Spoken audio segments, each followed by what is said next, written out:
contest set for one fall is for the WWE Championship.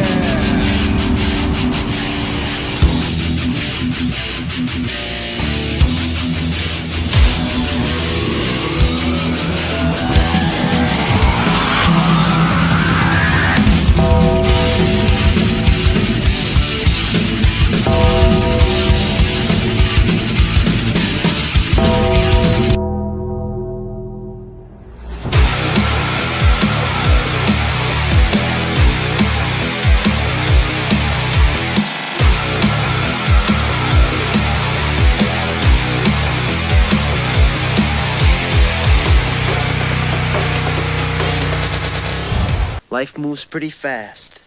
You don't stop and look around once in a while, you could miss it. Welcome to another Around the Turnbuckle on the Big Albo. See that guy right there? It's Professor Keith, as always. And joining us is the one, the only, the dastardly, the evil, the nasty, the you pick an adjective out there, and it's for him. Classic Johnny Potter. What's up, my man? I'm back. He's back. He totally is. You don't sound too thrilled with that, Professor. Dad, why can I not hear? What? No, I'm equal opportunity. I love all orgasms equally. Okay. Totally. That's my story, and I'm sticking to it. I understand. Okay. So, earlier today, Keith, we were checking out social media, and we came across something, and I talked to Johnny before we started talking to Johnny about what's going on with him and catch up with him. A dear friend of ours, the 3WA heavyweight champion, has to have surgery on his bicep, as many fans know. And because of that, his brother has created a GoFundMe, also because Tyler Sims is also out of work at the moment because of the injury as well. So with that in mind, if you are watching this program and you would like to donate to the GoFundMe for Top Shelf Tyler Sims, I am going to be scrolling it at the bottom of the link at the bottom of the screen the entire show. It is right down there. Or you can simply go on Facebook and find it. You will find it. Go the GoFundMe for Top Shelf Tyler Sims. It's right there on the bottom of the screen for the entire show. That being said, give what you can. All right, the professor. Yeah. Professor, I saw you already made a nice donation. That was really cool of you. But give what you can, guys. Any amount helps, man. $5 here, $10 here, $20 here. That helps. It all adds up. It adds up. So, reach in and see what you can do to help out this guy who's been entertaining everybody in the Pennsylvania area for the past 25 years, guys. And, he's been a great champion, three-time 3WA champion, Top Shelf Tyler Sims. So tag champion, just a guy that gives to you and is not getting rich off of it. And like I said, There's no health insurance in wrestling. His job doesn't cover him for wrestling. This is something where it's our opportunity, guys, to give back to somebody who's given to us. So right, he's all pocket. Right, all around one hell of a guy too, in and out of the ring. Absolutely, and nothing but supportive of us. So it's our turn to support him now.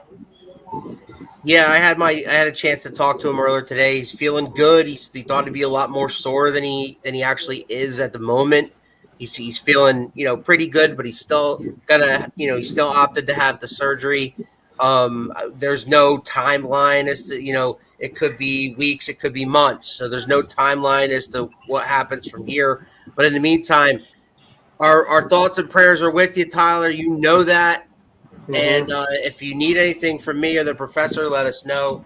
But there's the GoFundMe, guys. Give what you can at the bottom of your screen, and I'll have that flashing through pretty much the whole show. Absolutely. Meantime, our guest tonight is classic Johnny Potter. Never with with nothing to say, Professor. No, okay? Never at a loss for words. Usually has plenty to say. So with that being said, I'm going to turn it over to him, and I'm going to say, how you been since the last time we seen you? Man, I've been fantastic, actually. Definitely been fantastic. What have you been up to? Well, let's see. Right now I mean, a lot of my time has been taken up by my actual job.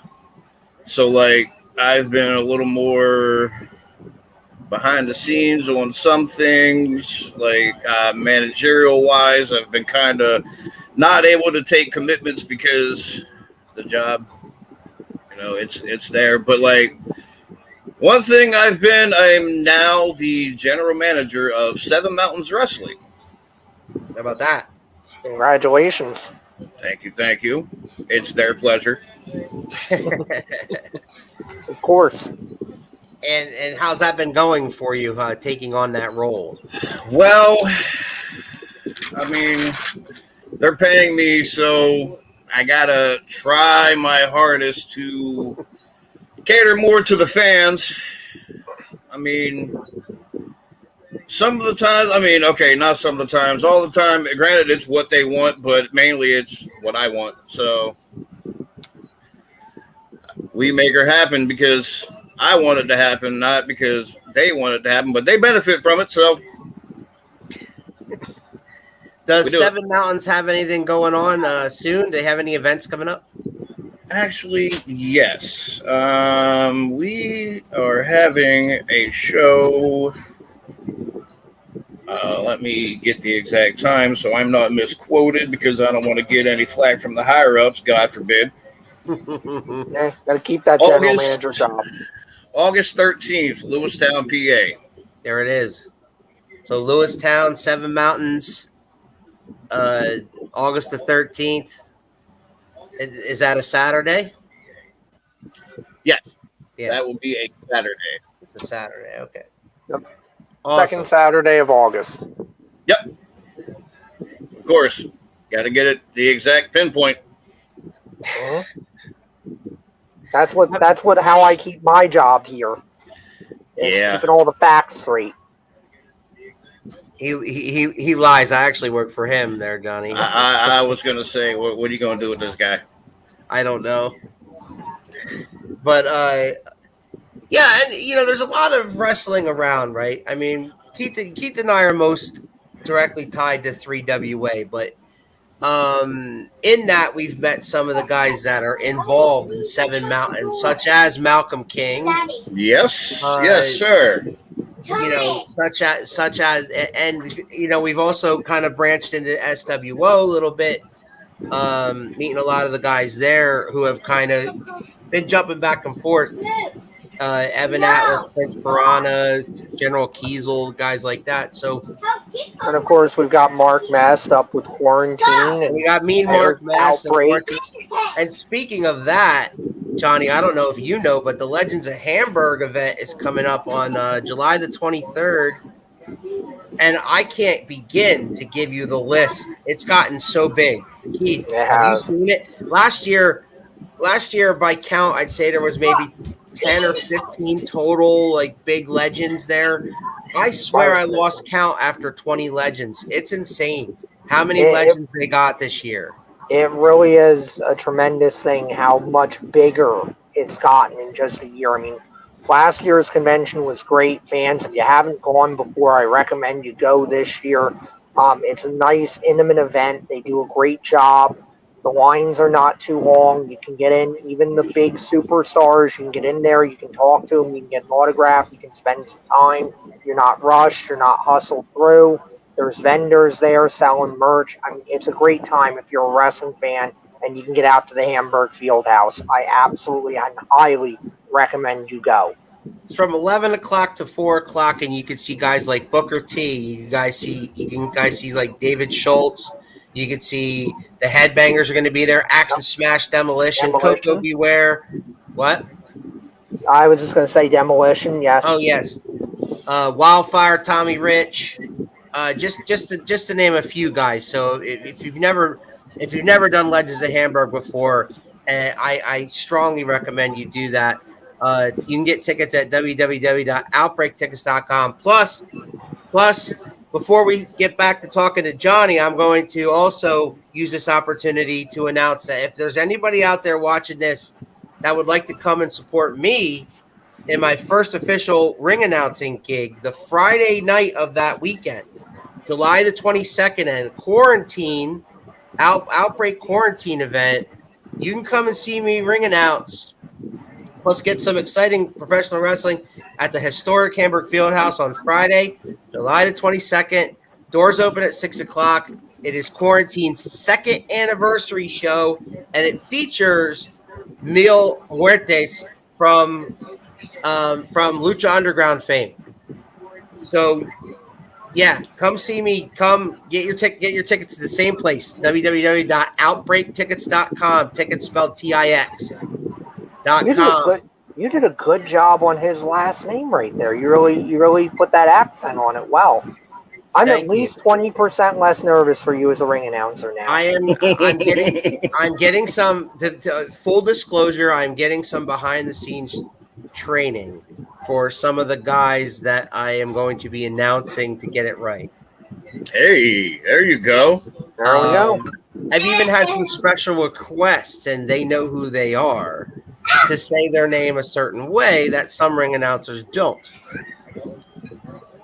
So, sounds to me like you might have a future after all. Maybe. Yeah, I was starting to wonder that, Johnny Potter. Now we just get some hope for the professor, and then everybody. Yeah, there's hope all the for way him. Around. I got to defend my partner on that. There's hope for him because I just keep getting nothing but comments about how better we are as a group for we lend our voices to the Carnage program, the 3WA Carnage program, and I've gotten nothing but positive feedback. He keeps getting better and better at his calls. In the beginning, I went back and watched the first one that we did together. Oh. Hey, y'all are the modern day Bobby Heenan and Gorilla Monsoon, so that's a great compliment. Yeah, I do. I'm always going to sit there and say I'm not worthy of such high praise, but I'm also the kind of guy that if I look at my stuff, I just see what I did wrong, and that's what I focus on. I'm very self-critical. But listen, in the first episode, he was obviously nervous and obviously he was trying to get the right call, and he was overthinking things, and he apologized to the fans about 16 times. If you watch the most recent episode that we did, Johnny Potter, which was episode 15, because they're gonna drop 2 episodes next week, so we haven't recorded those yet. But episode 15, it flew it was very fluid. It just kept going. We kept the show going. He kept the match going. I just threw in my zingers now and again, Gary the King Lawler style or whatever, and it's now routine now. Now we just sit down and we just do it. We just have fun, and they're, it's not like we're doing it out of the kindness of our hearts either. They're actually, they actually want us there, right. Not saying we're on the payroll, quote unquote, but I'm just saying that they do compensate us for our time, and that's a dream for he and I. Hey, as long as it's not the hot dog and handshake, I mean, you'll be all right. It's not that low. No, it's not that low. So, was there anything else you wanted to talk about before we talk about the big hot wrestling topic there? Well, actually, I got another plug that we can do for another pretty big show. Another pretty big show coming up in August 20th, CCW and Valor. Yes. Yes, sir. The big old United show, and that is got a nice little star-studded cast itself. August 30th at the where is that at? August 20th. I'm sorry, August 20th. Clipper Magazine Stadium in Lancaster, PA. Clipper Magazine Stadium in Lancaster, PA, and name some of the guys on that card, because I saw some big names there. Well, I'll drop the big names. Dirty Dango. Yep. Santino Marella. Yep. Alberto El Patron. I ain't going on the old, trying to get everything announced properly because I really don't care. Alberto. Ricardo Rodriguez. And one of my personal favorites, Rob Van Dam. Damn. Yes. And did I just see that Rob Van Dam is wrestling Toby Farley? Yes, I saw that. They just announced some matches recently. That is awesome because I know I've talked to Toby Farley. I've Keith. We never had him on the show, I don't think, No, I don't remember him on the show. but I believe he was one of those guests where I had him booked and he got booked to wrestle, which I never hold against anybody. No, at the end of the day, you're getting paid to But I'm wrestle. friends That's what with it's him all on about. Facebook, and just judged by his posts, now that it was able to announce that match, that is a dream match for him. That is somebody he looked up to when he got into the business. So for him, it's a idol versus wrestler kind of thing where Yes. we've seen that over and over again in the past few months, and we know how excited the wrestlers of today get to wrestle those legends. So my hat's off to whoever made that match possible, because man, he's excited. Toby Farley's very excited, and man, kudos to you, brother. I hope you have a great time, and I hope you learn a lot, and I hope I know that you and Rob Van Dam will tear the house down, no doubt. Absolutely. And there's another big match, though. I mean, you got General Kiesel and Ace Dallas going against Santino Marella and Ricardo Rodriguez. Interesting group there. That's an interesting group because Keith and I are big fans of General Kiesel and Ace Dallas, and they've both been on this show. And I think that's great, and they're both very excited. I see on social media that they're very excited about taking on Santino Marella and Ricardo Rodriguez. Interesting, great card. Hey, what's up, Thundercat? It definitely is. It's shaping up to be an excellent card. So yeah, you got good stuff coming up then, man. You got good stuff coming up with CCW, with Valor, with Seven Mountains. They all kind of work together a lot. I recognized. So I mean, it's a big family. It's a big family all around. Yeah, and it's great to see him being successful. Absolutely. Yeah, and my hat's off to them for putting that show together. That one on August the 20th. That's gonna be a hell of a show. Mm-hmm. I got to do your job last night, ring announcing. Thundercat was ring announcing. Interesting. So Thundercat's been a wrestler for 17 years, Johnny Potter. He comes on our show frequently to ask questions of the wrestlers or whatnot, but you're kind of coming on here just catching up with us and shooting the shit about wrestling. Was there anything else before I address the elephant in the room? Let's go ahead and address the elephant in the room, because right now I got nothing. Okay. For now. So the Wall Street Journal, Keith, I'm sure that you've read, has reported that Vince McMahon paid more than $12 million in hush money to at least 4 different women to keep allegations of sexual misconduct and infidelity quiet over the last 16 years. But that's not even the biggest bombshell of it. The biggest bombshell is one of those women was a talent that Vince aggressively pursued, coerced her into having oral sex with him. Yes. Then subsequently, when she refused any other sexual encounters, he demoted her and then released her. That's textbook sexual harassment. Textbook. Your thoughts on all this there, classic Johnny Potter? He was just messing around with the wrong people. He was messing around with the wrong people, because I put it to you this way. I mean, he could have got some pointers from my ex-wife, who did it the majority of our marriage, and no one found out until they found out. So, he's messing with the wrong people. And, that $12 million, maybe they're trying to say, maybe he was paying them off because he wasn't good enough. Well, he's the genetic jackhammer. How dare you say that? Self-proclaimed. and that's part of the problem too, I think.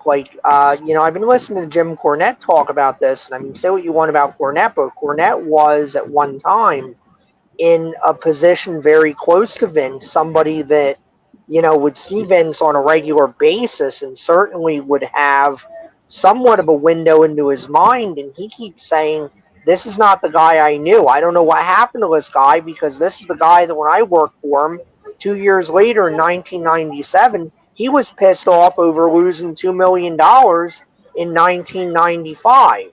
And now all of a sudden he's paying people off and he's going after talent and he's doing all these reckless things. And what the hell? Like, and at the stupidest time, I mean, if this was still a private company, if Vince had never taken WWE public, none of this ever comes out.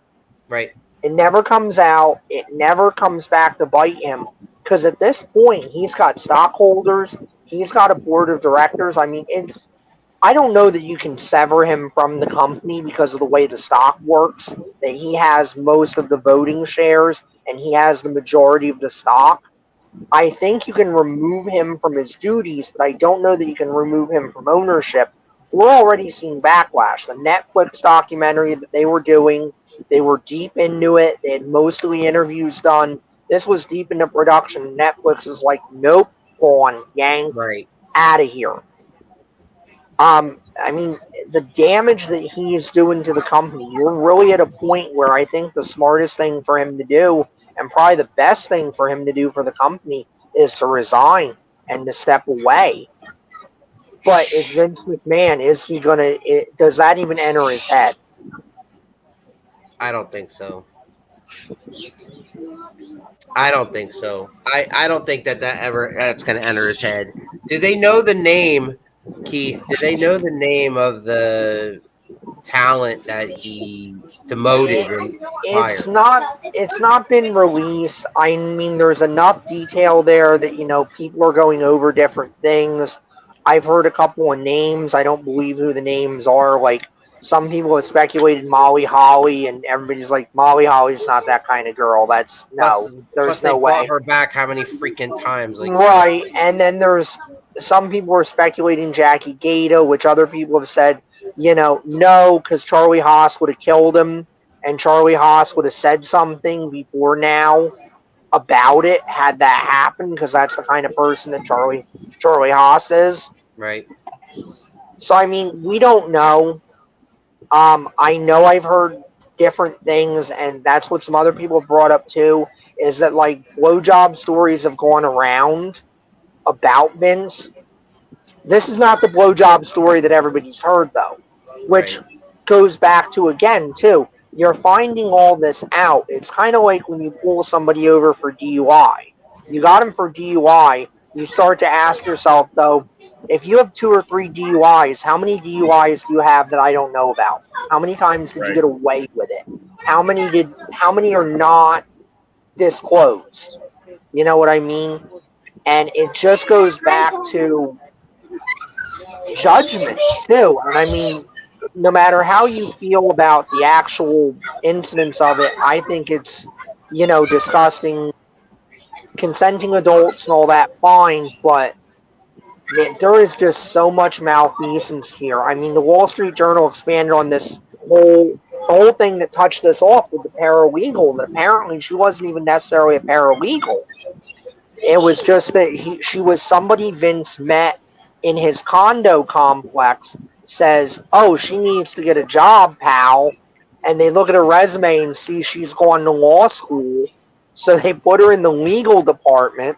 She makes everybody uncomfortable. She doesn't seem to justify her salary. And she's running around telling everybody about this relationship she has with Vince. I mean, it's mind-boggling that we're talking about the guy that ran the territories out of business, that took his father's regional promotion and turned it into a business that is international and is now worth $5 billion. And this is the shit he's doing in his spare time. Like, it baffles me. It doesn't seem like it's the same guy. Why do celebrities, athletes, rich people, why do we hear about this all the time? Misconduct, any kind of misconduct. Why did we hear that nonsense about Deshaun Watson and the massage parlors? Why do we hear about this one or that one when they have all this money? All right. When they have all this money, they get bored. So, in Vince, now I'm not defending Vince. He's, if this is all true, these are all allegations. But if they're all true, he's a monster. He's the monster that we all thought he was on TV. Okay. But, and even more so. and even more so, right. But why? My point is, why do we always hear, we as a nation, like, why do we always hear celebrities or athletes doing these criminal acts when they have all this money, and we think to ourselves, because of the money we make, we think to ourselves, you have the world. The world's your oyster. Like you said, he owns a $5 billion company. Why would he do this? Because they get bored. That's what it is. And because they can. And he thinks that he could. He thought that he could. Right. And like you said, if this happened before it was publicly traded, we wouldn't be hearing about this. Okay? So now this is all coming and biting in the ass. Call it karma. Call it what you want. He did. If he, I keep saying he did because he most likely did. Yeah. If he did these terrible things to these women and paid all this money out, then he deserves what's coming to him now. Absolutely. Whatever happens to him now, you know what I mean? We're talking about the man that has entertained me for 40 fucking years watching WWE, WWF pay-per-views. How many tickets did I buy to events? How much merchandise have I bought? I've put money into the man's pocket. Oh, we all have. We all have. And I mean, it's a yes and no on that, because I always say, too, like, it's not like he booked it all by himself. Pat Patterson, God rest him, was there and all of that. But, I mean, going back to what you're saying, if this is all proven, if you put indisputable fire to his smoke, this is his legacy. Above and beyond anything else he's done, this is now his legacy. Vince McMahon, sexual predator, is now his legacy. Yep. It's the same thing with Harvey Weinstein. Nobody talks about what he did in the movies anymore. Everybody talks about what he did on the casting couch. Right. And it's going to be the same thing with Vince, because you do something, you do horrible things. The horrible things are always going to overshadow the achievements. Johnny Potter, I want to ask you that, you're friends with a lot of guys in the wrestling community, in the independent wrestling scene, and I'm sure that this has been a topic. I've seen some of their posts about it. Certain guys have said their piece. Other guys have declined to say anything, just out of, they don't want to get involved in it or whatever. They don't want to, whatever. Don't necessarily screw up your opportunity or your. They don't feel right. There. They don't feel one way or another towards Vince McMahon. Right. I noticed that promoters have had their say because they don't give a damn what they say about Vince McMahon. But how do you feel, or how does you or some of your friends feel about this situation, being in the business yourself? Well, I don't give a damn about Vince McMahon either. I'll just go on the record for that. But now, one thing I will say on the whole thing about it could be a talent, we know it's not Mickie James. I mean, she was too busy on her back with people in the locker room, so she didn't have time for him. But, all right, so part of me says, first thing I'd probably do is shake his hand for keeping it hush for a while, and all of a sudden something coming up. So maybe just maybe he didn't pay somebody the right amount of money, but out of character, off the record, honestly, I think he could do better. But like you said, here it is, the guy that's been running everything, that's been putting the entertainment out for us for all these years, and now lo and behold, we find out he's the scumbag that he plays on TV. Yeah. I mean, hey, some people are just a character. Some people live it all the time. That's basically my whole thought on him now. Is he wrong? Yes, but at the same time, obviously, who he's portraying on TV is exactly who he is. do you disagree with guys that I've seen on Facebook and Twitter when they say that now they're, now I don't want to say the word disagree because that's the wrong word, but do you believe them when they say that, I'm done with WWE? How many times have people said they're done with WWE? You got to Yeah. think about it. Whenever they went to the WWE network, people were saying about being done with them with that. And then switching over to Peacock, people were done with that. Like different times whenever talent went in and out, people were done with them, but they still watch. Why? Because it's been a mainstay for all these years. For a lot of people, that's wrestling to them. Right. That is wrestling. Full stop. If it's not WWE, it's not wrestling to them. So here's the big question, Professor. Let's just say he does the right thing, which we think he won't. But let's just say hypothetically he does the right thing, which is walk away. Walk away for the betterment of the business. Okay. What happens then? I mean, reality. The reality is right now Stephanie is on paper the head of the company. Mhm. Triple H is back and will probably get more power. Nick Khan is still in that mix. I would see. If you're saying Vince is out, it's Stephanie and it's Triple H. Nick Khan probably stays. Bruce Pritchard is probably gone. I think no matter what, John Laurinaitis is gone because there's a lot. He has done no matter what with the shit that's coming out on him. Because they're saying when he was pulled in 2012, there was some talk that he was doing things he shouldn't have been doing with talents, and there were misconduct allegations then. So I feel like Johnny Ace, no matter what, Johnny Ace is done. He ain't coming back. Maybe Because he's the fall guy. Right, he'll be the fall guy, and he's gonna eat shit over his stuff no matter what. He's not family. He's not protected. He's not insulated. He's got nothing. All he's got is Vince helping him, and Vince can't help him at this point. He is done. He is radioactive. Pick up your skateboard at the door and go, brother. So Johnny Ace is out. If Triple H and Stephanie are truly in charge, you're going to see a change in production because Kevin Dunn is out because they hate Kevin Dunn. Vince is keeping Kevin Dunn there. So Kevin Dunn is out. So you're going to see some radical behind-the-scenes change there. What all that's going to mean, I don't know. But the other thing, too, is, somebody's leaking within that company. And somebody wants to see Vince gone. Because look at that Wall Street Journal article. Every time they say a person familiar with the situation, that's somebody high up doing deep background that doesn't want their name on the hit piece, but they're doing a hit job and they're trying to get Vince out of there. Yep. Linda McMahon. And it could be, I don't know though. Does Linda even care at this point? Because my understanding is Linda is wherever Linda is, probably in Florida, probably the big house in Florida.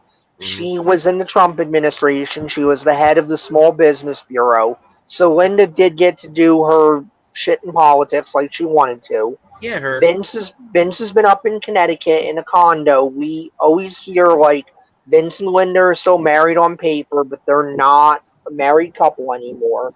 Right. So does Linda even care? I feel like this is somebody within the company that sees an opportunity to see some kind of power. Maybe they want to try to set up a sale. Maybe they're trying to do something else. But this feels like somebody else got their hands on some information once the old man out of the way and decided, all right, now's the time to leak. Because they want to make what CM Punk said in the infamous pipe bomb come to reality. What did he say? What did he say? Idiot daughter and doofus son-in-law be in charge? There we go. Yeah, I wish I could say it'd be better when his idiot daughter and his doofus son-in-law are in charge. Right. Right. Vince McMahon's lost touch with reality forever ago, so... Yeah. I mean, when you think about it, really, the rot started to set in when they became publicly traded, right? That's when Right. Vince really changed how he was booked. He went from being kind of, Wile E. Coyote that was willing to show his ass. And I mean, think about it. That is kind of a dynamic with him and Steve Austin, right? Damn. Yep. Vince is Wile E. Coyote. I've set up the elaborate trap. The Roadrunner can't get out of it. There's no way the Roadrunner is going to escape this one. And then he would try to set it up, and the gunpowder would lead back to him when he lit the fuse, and the rocket would explode on him or whatever. But all of a sudden, Austin starts to go away. He's got the publicly traded thing. He's a billionaire on paper now, and now all of a sudden, Mr. McMahon is untouchable. Mr. McMahon is screwing all the baby faces over. Mr. McMahon's got all the hot women having, bend over for him and bark like a dog, and they're linked to him on TV. Linda's in the mental institution, and he's having affairs in front of her, and all the stuff that really started to get icky and turn people off. That's really where the rot set in, right there. He got too powerful for his own good. Yeah, I agree with that, and it's going to be, I guess, interesting for us to sit back and see what happens next, because I mean, and what and what the ramifications are for not just WWE but the wrestling business in general. Classic Johnny Potter, what do you think is the future of professional wrestling? Well, first, I'll apologize for being on my phone. I take Professor Keith the same way people take women's wrestling as bathroom breaks. I take text message breaks when he talks. Anyway, so now, the future. Well, I mean, if Vince gets out, maybe the future might actually be a little bright. But like, there's always alternatives to WWE. Yeah. But I mean, like we said, they still got the people. They're going to be there, even though they're going to say, "I'm done. I'm done." They ain't going to be done. They just want to go clout chase. That's all. I think those same people are going to be happy, like, absolutely, that he's gone, and hopeful that things are going to change for the better. Right. The majority of the internet wrestling community are a bunch of crybaby marks anyway. So like, can't please everybody. That's the way it's always been, though, right? Yeah. I think it's getting worse, though. It's getting so much worse. Because we're getting more and more involved in social media. Like we get our news from the internet. But it's also too that a lot of those same people now are in the fucking business. They've gotten themselves into it. They don't understand it.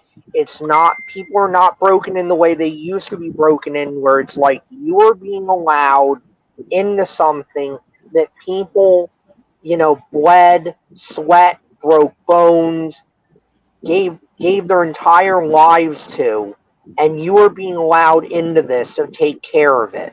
Treat it with respect and take care of it.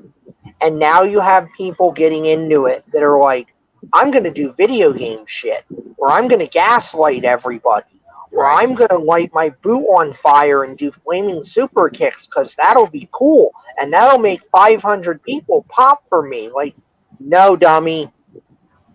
Know where you are. Know what you're doing. I mean, you got people on national television that have no business being on national television. Yeah. They don't know what they should know, and you look at them and you just go, fuck. But yet the internet, because, oh my God, I can talk to those people. And that's part of the problem too. I think when you have these personal relationships with talent that, or at least you think you do, but really it turns out they're working you for their benefit, and a lot of them are phonies. And I'm not gonna mention any names, but some of them work for a certain prominent company, and we all know who that company is if we think about it for 30 seconds or so. You think you have a relationship with these guys, but they're using you to promote their brand. They want you to be that little army that goes out there and trolls and is like, no, they're the best thing ever. And it's like, really? Well, if they're the best thing ever, why, when they were in legitimate marketable companies, why, when they were in New Japan? Like, okay, Ring of Honor, I have all the respect in the world for Ring of Honor, what it was, all that stuff. But Ring of Honor was never, more than a super indie in this country. Let's be clear about that. Ring of Honor was never a national company in the way we would think of a national company, like a WCW or even an ECW back in the 90s. Ring of Honor did a great job with what they did, but they were a rung below those two promotions, at least a rung below. So let's talk about New Japan. New Japan, definitely a WWE level company, at least within Japan, right? It's kind of apples to apples at that point. Those same guys were either jerking the curtain in New Japan, or every once in a while they would have a main event match, but only if they were working with a pre-established main eventer in New Japan. And New Japan ultimately stopped booking them because of the bad reputations that they were creating for being markish, for not acting correctly, for not respecting the business, and things like that. And I think that's the bigger problem with the internet, is that you try to explain to somebody how it's supposed to be done or how it works, and the attitude is, oh, fuck you, you're just trying to hold me back, or you're trying to make your old self relevant off of me, or just general disrespect and an attitude of like, well, I know what I know and you can't teach me anything, and you're just old and you're just wrong and you don't understand the business. And I hear this sometimes, and that's why in a lot of ways I've disengaged from the internet wrestling community, because I'm like, look guys, I'm not saying I'm an expert, I'm just saying I'm a guy that's watched this for a long time, and I've watched guys and I've listened to guys talk about this that have done this for a long time, that have done it at the highest levels possible, and they're just trying to help you get better because they actually care about this. And when you say, oh, they're just being old and bitter, it's like, yeah, but think about it. Some of these guys were in legitimate riots. Some of these guys were trained to protect the business to the point that they were getting in fights. They were getting arrested because they were trying to protect the business. And that's why they get mad when you go out there and you're winking at the audience and you're going like, ha, tee, it's all fake and fun, and aren't we all having fun now? You can kind of understand, if you look at it from their perspective, why that might make them a little angry. My son often says, Keith, that guys like me shit on everything else that's not WWE, and that's not true. That's not true. I hate that statement. It's not a fair statement. We spend at least one day out of our week with at least one independent promotion, giving our time, and yes, we're compensated, but we're giving our time to put them and to put their talent over. Sure. What we do with 3WA, so really it's 2 days a week, because then we're also here with guys like Johnny Potter that are good enough to come on and talk wrestling with us, and we put them over, we let them plug their stuff, we buy tickets to our events. If we don't, hopefully we're encouraging some people and we're convincing somebody to buy a ticket to their event. So that statement is just completely not true, and it's not fair. We're not shitting on everything that's not WWE. We're trying to drive people and drive money actively to wrestling product that isn't WWE. The problem is we're not actively driving people to the wrestling product that he and some other folks on the internet like. And sometimes, especially me, because you're a lot more diplomatic than I am, Al, about these things. Me is sitting there and I'm bad mouthing and I'm crapping on some of the talents that they really, really like and that they really, really think are the best in the world. I'm like, guys, I look at them and I just go, no. And I can tell you from experience and knowing what I'm looking at that there are cases where I see that guy matched up with somebody else, and I know that somebody else is calling the match.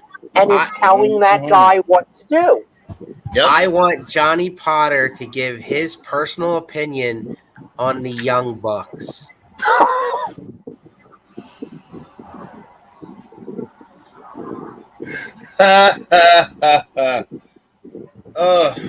Listen, if I wanted to watch a whole bunch of flippy shit, I'd watch my son on a freaking trampoline, for Christ's sake.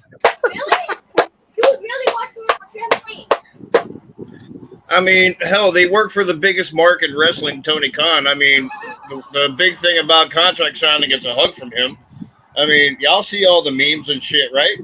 Yeah. He is one of the biggest fucking marks out there. I mean, He is. just watching He's him got whenever this he's shiny actually little on, toy called AEW.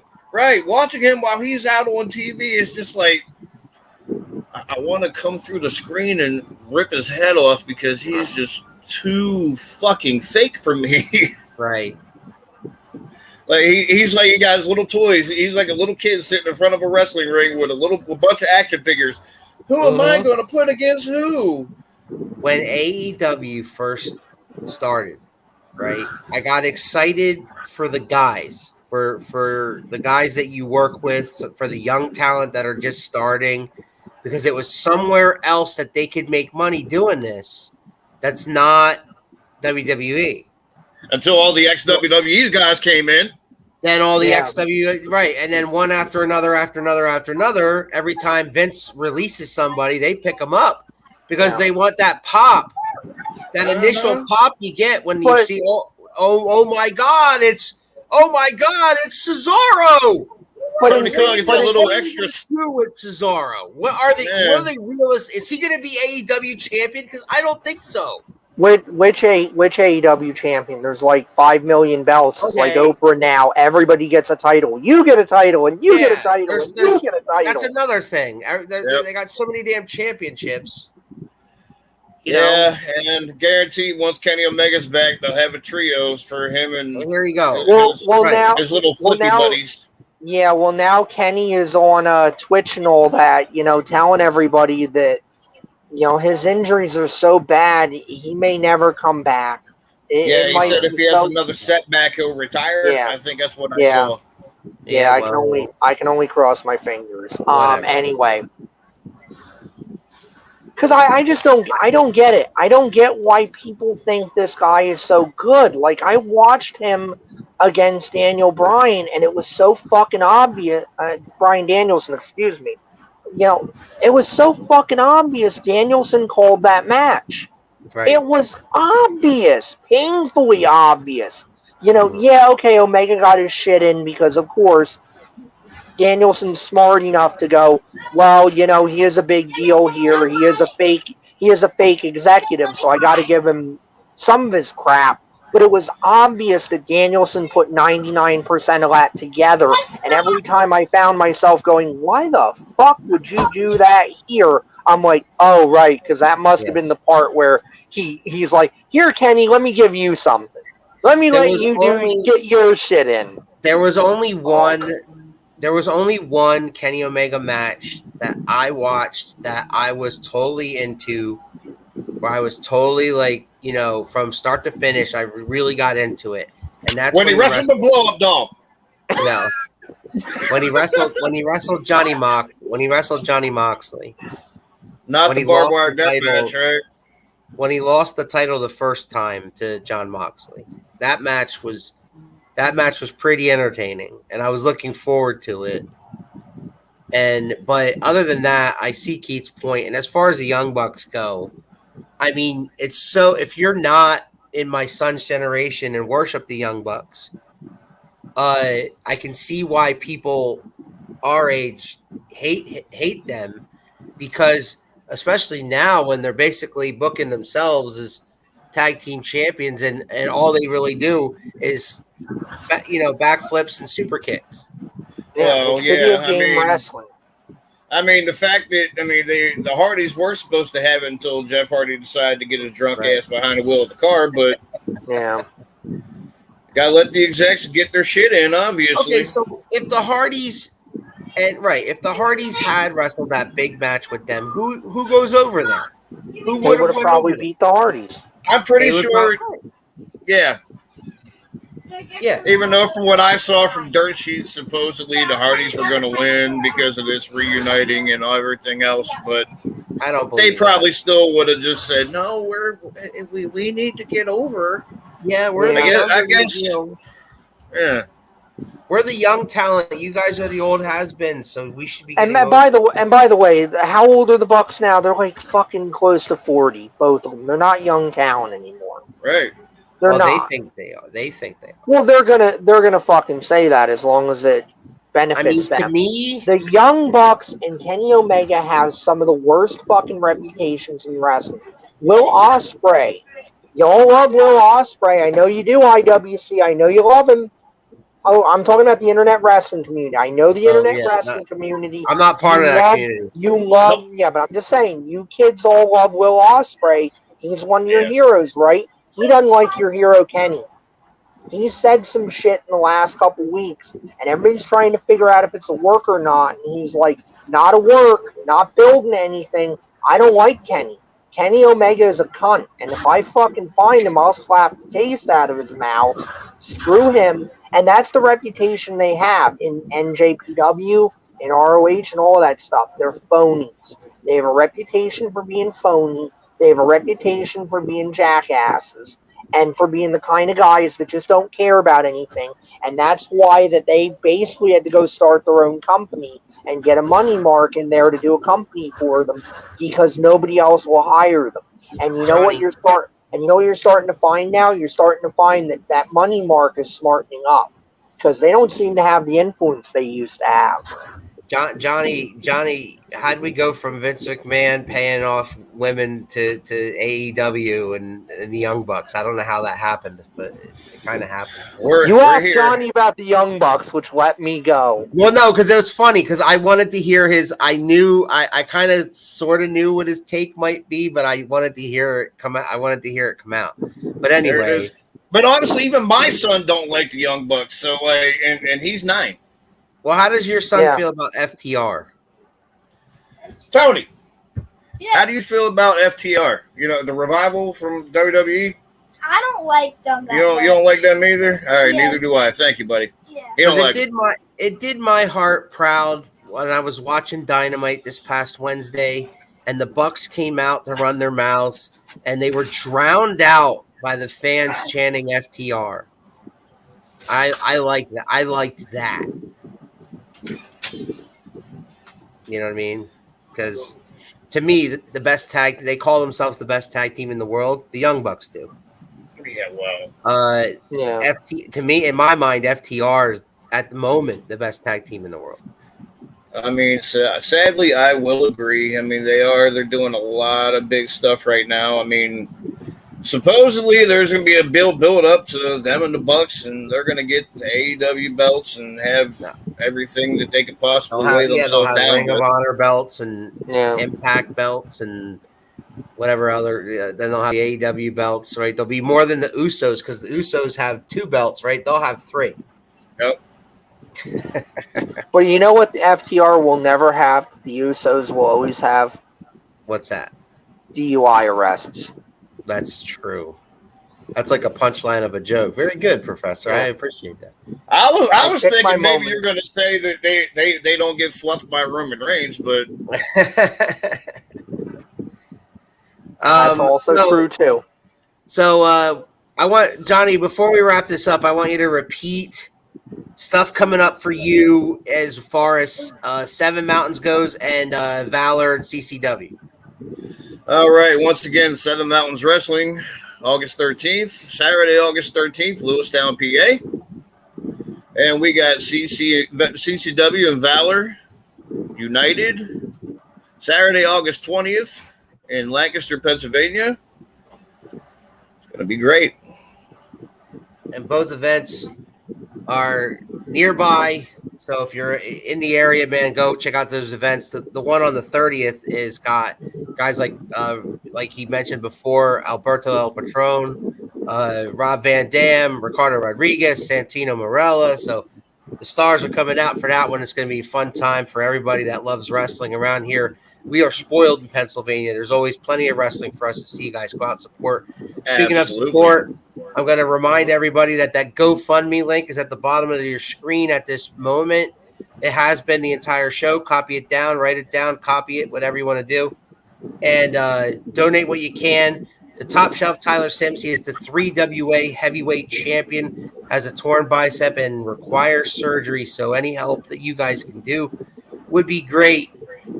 Also, I will remind everybody that the Legends of Hamburg weekend's coming up July 22nd, July 23rd, and you can come see me ring announce, plus some exciting professional wrestling at historic Hamburg Fieldhouse for Outbreak Quarantine's second anniversary show featuring Mil Muertes from Lucha Underground fame. And all the stars from Quarantine will be there, and and a few stars from Outbreak will be there as well. I've been informed. So come hang out with me and the professor and some others. Yes, I will also be there. Let's form a contingent to throw things down, heckle him. It would be great. Oh, crap, I already have a a lot of friends and family, and I want to throw out this right now. I appreciate everybody who's coming to support me at that historic Hamburg Fieldhouse for my first, show that I do the entire show. So I'm really excited about that. Classic Johnny Potter, you got any parting words, sir? Well, I mean, you never know where you might see this face, so get used to it. You got any parting gifts there, Professor? No, I just want to thank Johnny for coming on, hanging out with us for an hour, and, getting some bio out there about wrestling. Good to see me underbelly for once. Always fun. Well, it's been your pleasure. That it has. It absolutely has. Guys, over the shoulder of the professor there, you see the likeness of the one and only The Undertaker. Tonight, Season 2, Episode 1 of A&E's biography, WWE Legends, features the one and only The Dead Man. That's at 8 o'clock on A&E, guys. The Undertaker biography is tonight. What does he think about that one there, Johnny Potter? I think it's gonna The Undertaker. What do you think? I like him. He's a great Hall of Famer. The Hall of Fame is perfect. Tonight at 8 o'clock, buddy. Tonight at 8 o'clock on A&E, we're going to watch the brand new biography featuring and totally interactive with The Undertaker. It's going to be great. Mm-hmm. I know we could spend another hour talking about him, but we're not going to. And I can spend all night talking about me, but we ain't got the time. Yeah. You got it, man. Professor, who do we got next week? See, did you give me a list? I don't think you gave me a list. I might have. You might have, and then it's buried under a million other messages. I don't know. Okay, well. He's unprepared. I am unprepared. Next week, we have the Mastodon, who is a professional wrestler who all up and down the East Coast. The Mastodon reached out to me quite some time ago, and it's been a long time. It's been a long time to wait to set him up, but man, 2-3 months ago, he reached out to me to become a guest on our show, and I'm excited to get to know him, get to meet him. The Mastodon is on next Sunday at 6 o'clock right here and around the turnbuckle. And the following week, Professor, Greg the Mechanic Manual returns. Nice. I know somebody will be watching that. Oh, you know him there, Classic Johnny Potter? Oh, yeah. One time down there at Farmer's Market, we ran all through him, I, and Malcolm King for like 20 minutes trying to find an empty spray bottle for his hair. So, yeah, I know him. Well, he will be, if you're interested in Greg the Mechanic Manual, he will be performing this Saturday at Seven Valleys for SWO show in Seven Valleys. Also, the aforementioned Ace Dallas is part of that show, Prince Piranha, the Wolfman, and others, General Kiesel. It's Team Kiesel versus Team Cody Rose, I'm hearing. How about this, Keith? Big Dust with Mary Elizabeth in her corner. Yeah, you heard me right.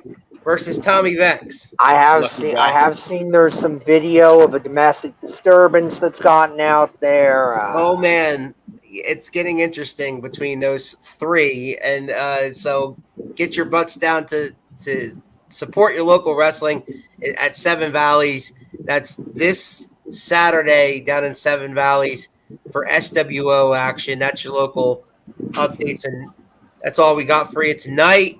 Johnny, don't go away when I go off the air. For the professor and classic Johnny Potter, I am the Big Alboski. This was Around the Turnbuckle. We'll see you guys next time. You think you know me?